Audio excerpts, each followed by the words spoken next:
Friends, last topic में हमने बात किया था कि कंपाउंड इंटरेस्ट जो है तो उसका कैलकुलेशन किस तरीके से करना है, किस तरीके से जो है हमें उसका रिपोर्ट देखना है। ठीक है। आज जो है हम फ्रेंड्स बात करने वाले हैं वो है हमारा प्रोक्योरमेंट प्रोसेस। फ्रेंड्स, प्रोक्योरमेंट जो है वो क्या होता है, प्रोक्योरमेंट किस तरीके से जो है ये इसकी पूरी प्रोसेस होती है, उस पर जो है आज हम डिस्कस करने वाले हैं। सिंपल फॉर्म में कहा जाए यानी कि प्रोक्योरमेंट जो होता है उसका मतलब है परचेस करना, यानी कि बाइंग। आप कुछ भी परचेस कर रहे हो तो वो आपके लिए जो है कि कुछ बाय कर रहे हो वो आपके लिए प्रोक्योरमेंट है। देखिए, कंपनीज जो है ना, कंपनीज किस तरीके से जो है पूरी ये प्रोसेस करती है। ऑर्गेनाइजेशन जो है वो क्यों यहाँ पर प्रोक्योरमेंट प्रोसेस जो है उसको लेगा, क्यों प्रोक्योरमेंट प्रोसेस को जो है वो अडॉप्ट करेंगे। बिकॉज ऑफ कि हर एक कंपनी जो होती है उसके खुद के एक रूल्स होते हैं। ठीक है। जो भी है, ट्रेडिंग करते हैं या तो जो मैन्युफैक्चरिंग करते हैं, तो वो कोई भी चीज़ है वो जब भी प्रोक्योरमेंट प्रोसेस वो कुछ ऐसी चीज़ है कि नॉर्मली आप जब भी बाय करोगे ना तो आप एक जगह पर ही तो जो है कि वहाँ से भी जैसे गए, फॉर एग्जांपल कि आपको फ्रीज लेना है, ठीक है, या तो आपको कोई मोबाइल फ़ोन लेना है, तो हम क्या करेंगे कि मोबाइल फ़ोन लेना है तो हम कितना तो पहले साइट पर चेक कर लेंगे, फिर जाकर फ़ोन की जो शॉप है तो उस पर जाकर 2-3 जगह पर हम पहले पूछ लेंगे। सेम एज़ के कभी हमें फ्रीज़ लेना है, ठीक है, रेफ्रिजरेटर लेना है, तो भी हम जो है कि भाई 1-2 जगह पर जाकर उसकी इंक्वायरी करेंगे। फिर जो है कि यहाँ से जो प्राइस मिला है, दूसरी शॉप से जो प्राइस मिला है, तो उस दोनों को कंपेयर करेंगे कि भाई ये प्राइस के अंदर कौन कौन से कन्फिग्रेशन दे रहे हैं, पर्टिकुलर ये प्राइस में क्या कन्फिग्रेशन आ रहा है। साथ में हम जो है उससे ये भी बात करेंगे कि भाई ये प्राइस में इतना आ रहा है, ये प्राइस में इतना आ रहा है। वो आपको जो है कि आपको कोई स्कीम भी देगा, अदरवाइज़ जो है वो आपको सेम परचेस आप कर रहे हो तो आपको वो डिस्काउंट की भी हम बात करेंगे। ठीक है। तो ये जो है कि जब भी आप परचेस करते हो या तो पर्टिकुलर जो भी गुड्स जो है वो गुड्स बाय कर रहे हो, तो ऑर्गेनाइजेशन क्या करेगा। तो ऑर्गेनाइजेशन यानी कि फॉर एग्जांपल मैन्युफैक्चरिंग डिपार्टमेंट जो है, मीन्स के मैन्युफैक्चरिंग ऑर्गेनाइजेशन है, तो उसके अंदर भी एक डिपार्टमेंट रहता है जो प्रोक्योरमेंट प्रोसेस हैंडलिंग करता है, जिसे हम परचेस डिपार्टमेंट भी कह सकते हैं। तो वो क्या करते हैं, तो कि जब भी प्रोडक्शन करना होता है ना तो वो रॉ मटेरियल मार्केट से बाय करना होता है। तो ऐसा नहीं है कि भाई कॉल किया भाई रॉ मटेरियल भेज दो, नहीं, वो क्या करेंगे, मार्केट में पहले तो 1-2 जगह से प्राइस लेंगे, पहले इंक्वायरी करेंगे, इंक्वायरी करने के बाद वो क्या करेंगे कि 1-2 जगह से प्राइस लेंगे, फिर उससे टर्म्स वगैरह जो है वो डिसाइड करते हैं।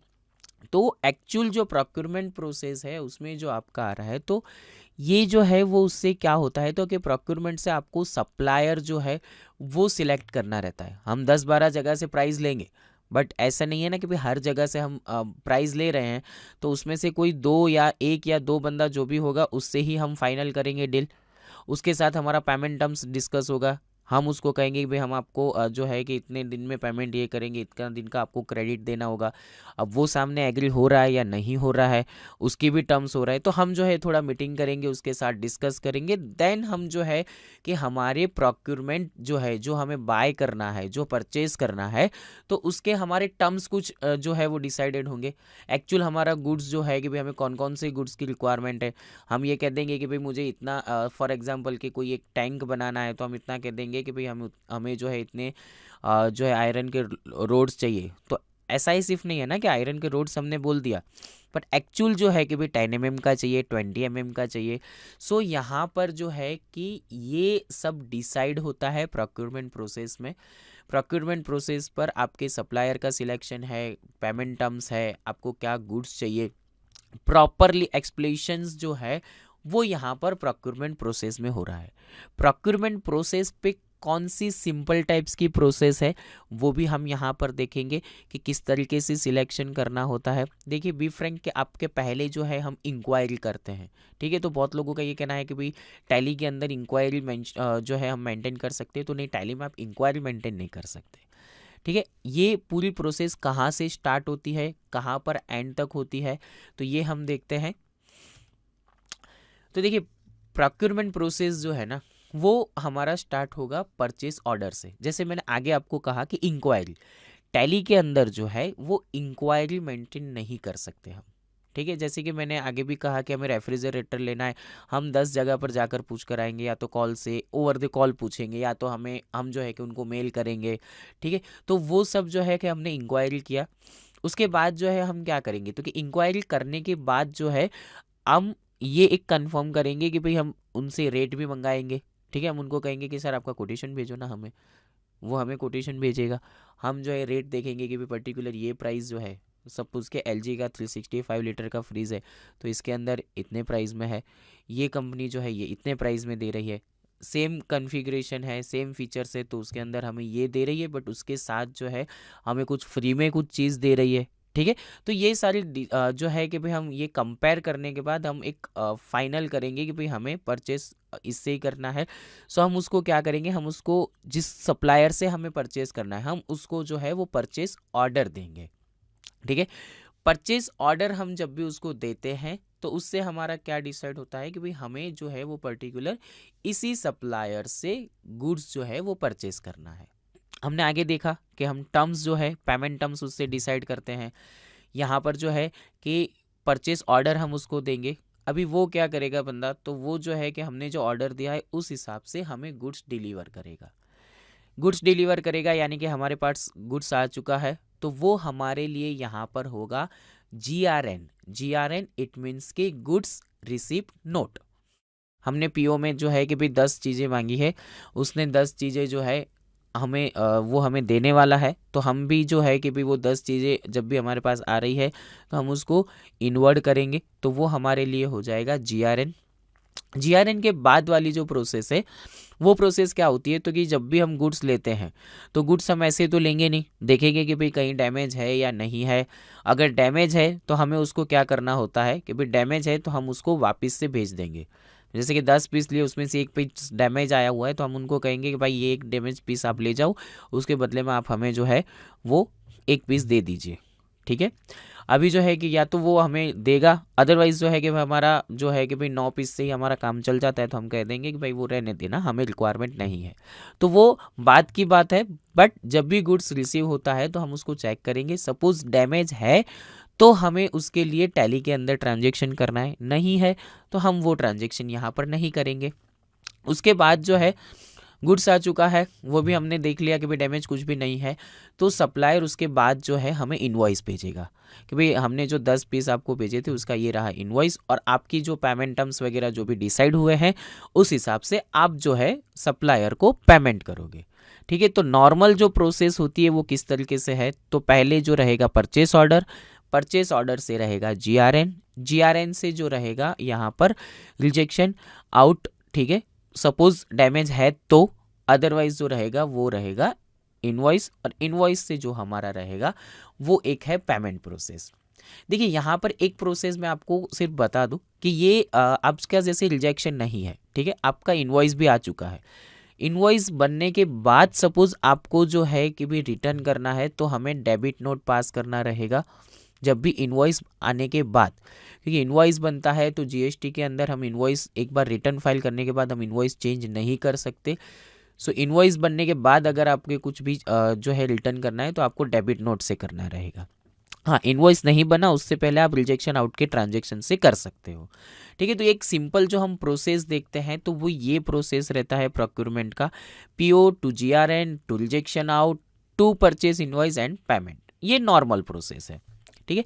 यहाँ पर जो है कि भाई हमें कौन से बेनिफिट है प्रोक्योरमेंट प्रोसेस के, जो है बेनिफिट्स क्या है, तो यहाँ पर आपको प्रोक्योरमेंट प्रोसेस के बेनिफिट दिए हुए हैं कि आप जब भी आपके जो ऑर्गेनाइजेशन है वो ऑर्गेनाइजेशन पर आप प्रोक्योरमेंट प्रोसेस जब भी यूज़ करते हैं तो उसके बहुत से एक तो जो है कि बेनिफिट है। यहाँ पर हम डिस्कस करें तो कि भाई एक तो जो है हमारे पास कितना स्टॉक पड़ा है, ठीक है, यहाँ पर कितने ऑर्डर है। जैसे कि यहाँ पर देखिए मेरा इलेक्ट्रॉनिक्स का बिजनेस है, अभी कोई कस्टमर मुझे कॉल करके पूछता है कि सर आपके पास LG का 265 लीटर का फ्रिज पड़ा है।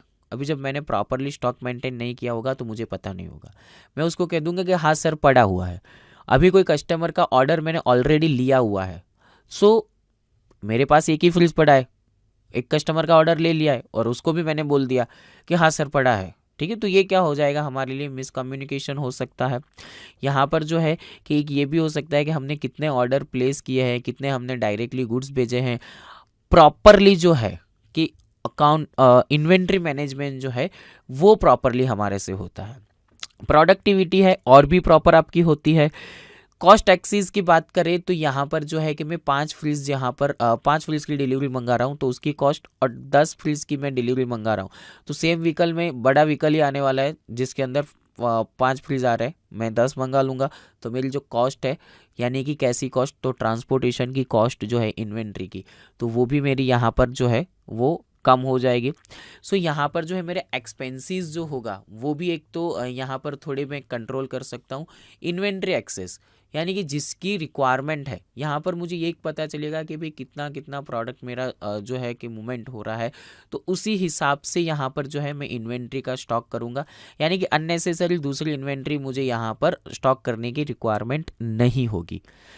दूसरा कि ऑर्डर मेंटेन करते हैं तो हमें प्रॉपरली पता चलेगा कि कितना जो मेरे पास जो गुड्स है वो गुड्स के अंदर कितना मेरा कितने ऑर्डर पेंडिंग है, कितने ऑर्डर मैंने कंप्लीट कर लिए, कितने मैंने पार्शियली दिए हैं, यानी कि 100 पीस की रिक्वायरमेंट थी उसमें से मैंने 50 जो है कि उनको दे दिया है, अभी तक ये पार्शियली पेंडिंग है तो मुझे जो है उसको क्लियर करना है, तो वो भी मेरे साथ एक रहता है।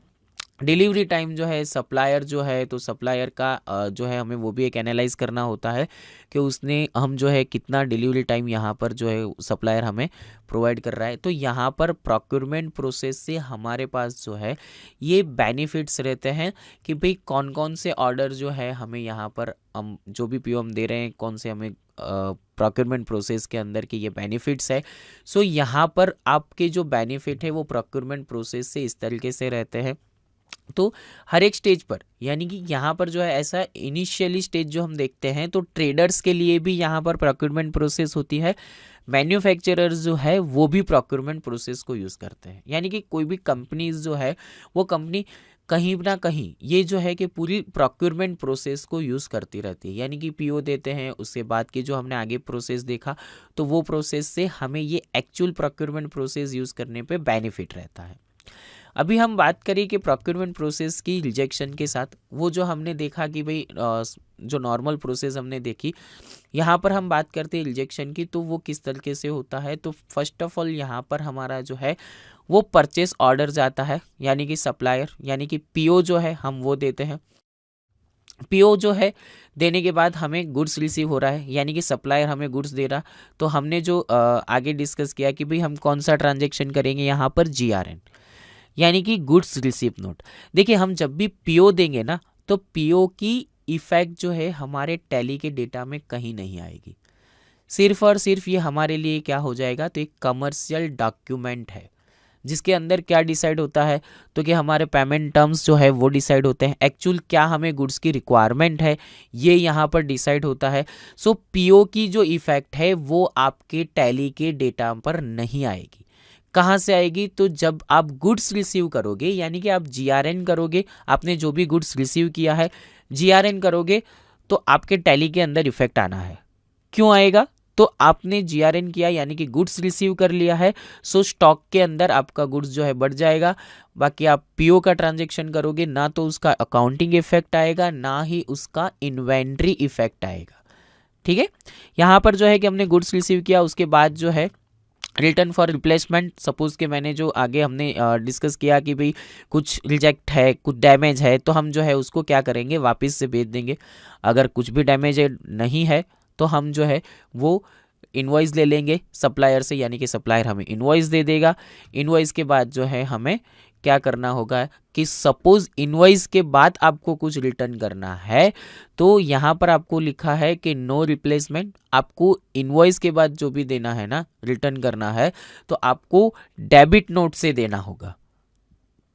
ठीक है, क्योंकि एक बार इनवॉइस बन गया तो जीएसटी के अंदर आपने रिटर्न फाइल कर दिया, इनवॉइस बन चुका है तो आप उसमें कुछ भी चेंजेस नहीं कर सकते हो। आपने इनवॉइस बनने के बाद सपोज जो भी हमारी प्रोसेस हो गई है डेबिट नोट से वगैरह जो दिया है, तो फिर उसके बाद हम जो है क्या करेंगे, उनका पेमेंट कर देंगे। सो नॉर्मल ये प्रोक्योरमेंट प्रोसेस जो है इजी है। गुड्स जो है कि भाई पीओ जो भी हम देंगे परचेस ऑर्डर से लेकर GRN to rejection, otherwise purchase, payment, debit note, ये पूरी प्रोसेस जो है वो टैली के अंदर आप इनबिल्ट कर सकते हो।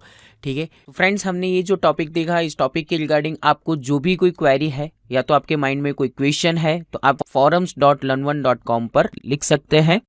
टैली में हमें किस तरीके से इम्प्लीमेंट करना है, कौन कौन से इसके रिगार्डिंग ट्रांजेक्शन्स होते हैं, कहाँ से उसको अनेबल करना है, ये सब कुछ हम देखेंगे नेक्स्ट टॉपिक के अंदर। यानी कि हमारे जो प्रोक्योरमेंट प्रोसेस के ट्रांजेक्शन होंगे, वे पीओ आया है वो पार्शियली हमें क्लियर हो चुका है, पार्शियली गुड्स रिसीव हुआ है, फिर परचेस इनवॉइस हुआ है, और वो जो है कि ट्रांजेक्शन कहाँ से हमें करने होंगे, किस तरीके से हमें इसको इम्प्लीमेंट करना होगा, वो फ्रेंड्स हम देखेंगे नेक्स्ट टॉपिक के अंदर।